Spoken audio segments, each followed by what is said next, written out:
I want to do the underpainting wet on wet, which means I'm going to paint the first drafts of the cloud in this greenish blue coat I'm doing here.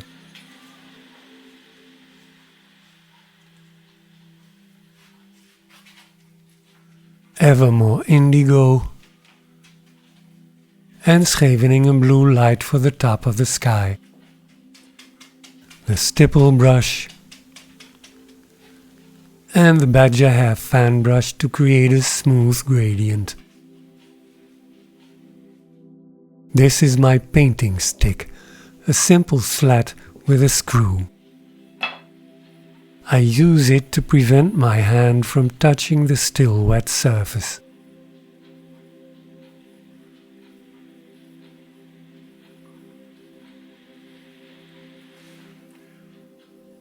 Next, I do the base layer of the cloud with a mix of brilliant yellow and titanium white. But since the blue layer is still wet, the result is a greenish blue.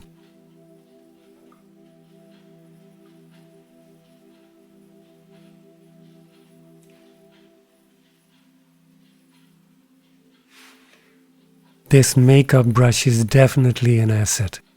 I use it to prepare the surface for the badger hair fan brush by smoothing out the paint.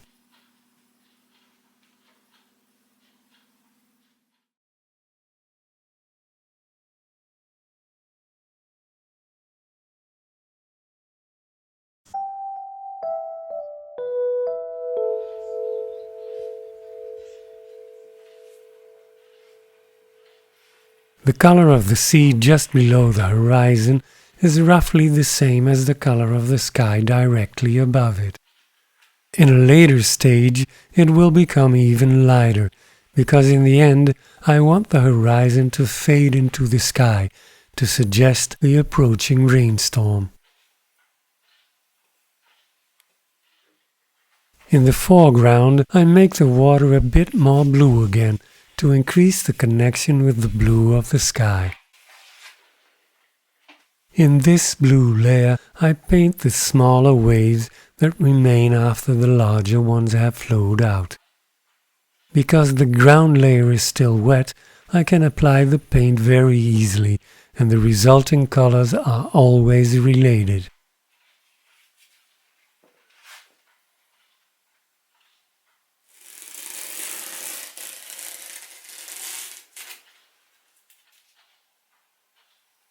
For the breaking wave I use the same colors as in the cloud, brilliant yellow and titanium white.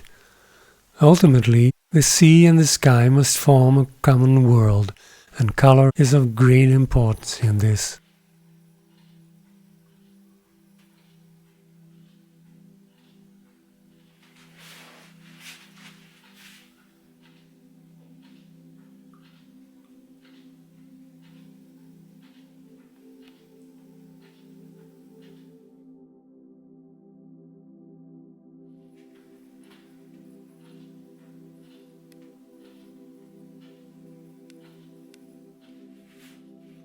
I added some vermilion red and burnt sienna to the brilliant yellow to start the transition to the shadow side of the cloud.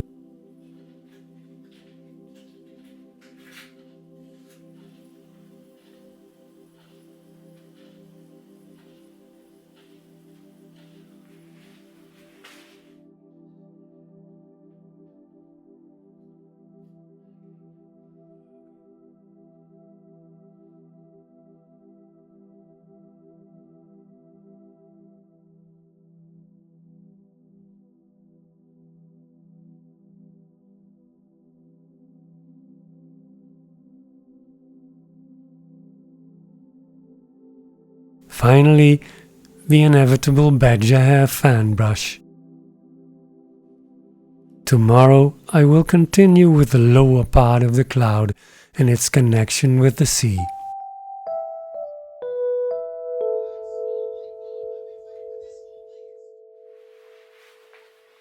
Today I continue working on the gradual transition from cloud to sea. I start by applying another glaze over the top of the cloud, which softens the color as well as the contrasts.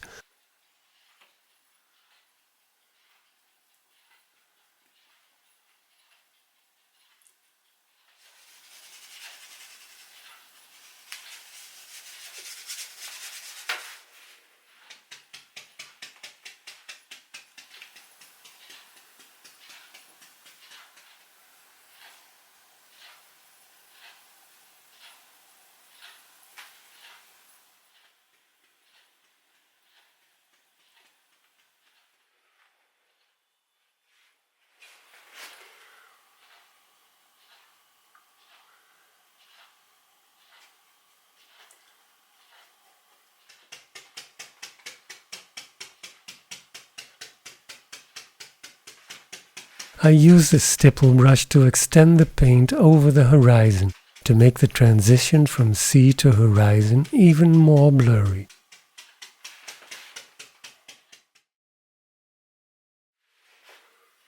I don't like the shape of the top of the cloud. I think it's too symmetrical, which makes it kind of boring. That's why I tilt it a little to the right to make it a bit more dynamic.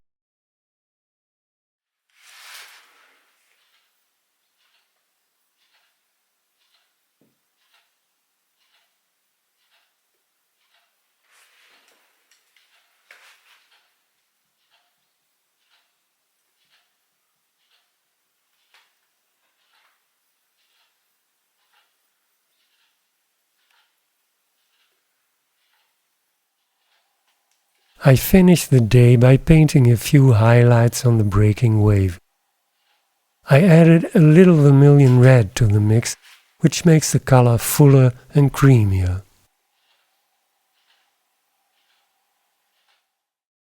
This is what the painting looked like when I started this morning. And this is what it looks like now. Big step forward.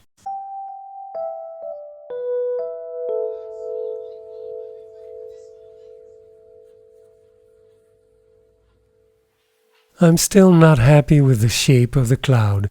It's too predictable in its movement to the right, so I'm adding a few bulging shapes to its left.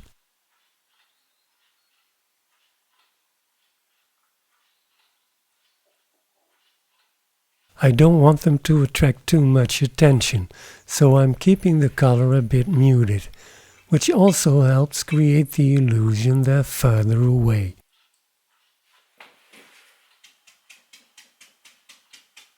By applying a glaze of transparent white and brilliant yellow, the sky on the right gets a little lighter. Brightening it increases the sense of the sun shining just outside the picture frame.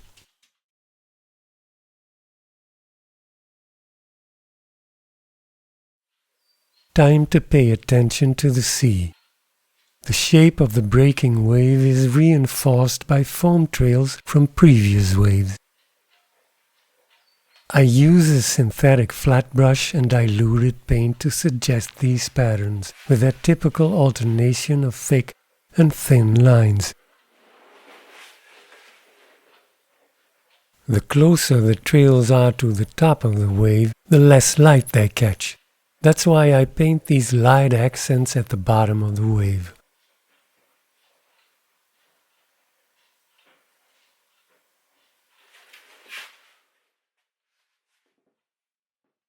With the flat side of my number 12 synthetic brush, I do the lightened tops of the dark waves in the foreground.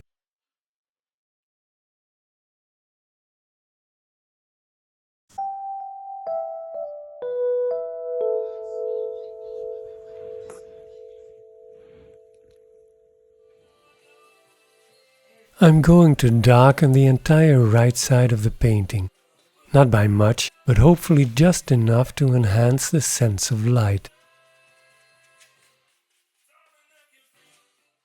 At the same time, it will create a compositional direction which draws attention to the glowing waves.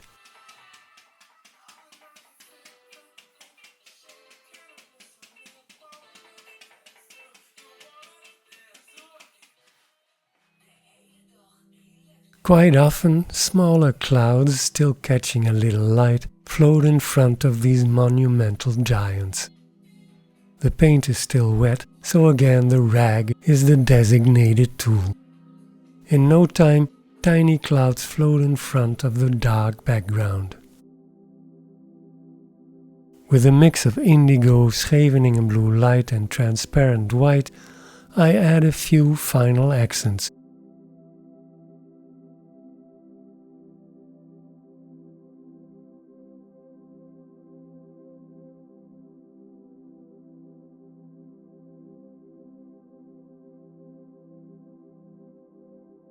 The challenge in doing this painting was to create a coherent image from the various sources I used, which differed quite a bit.